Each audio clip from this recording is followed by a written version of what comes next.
ลุ่มเจ้าพระยาล่องเรือไปขายขาเดินทางมาหลายร้อยกิโล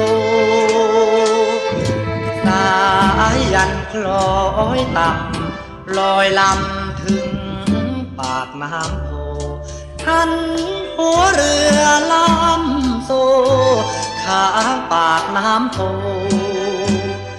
สักคืนพี่เร่ร่อนนอนกินกับเรือน้องจงคิดเอื้อเฟื้อให้จอดเรือ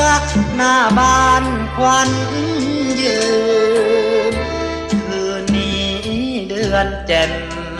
ขอจอดพักแรมสักคืนพอรุ่งเช้า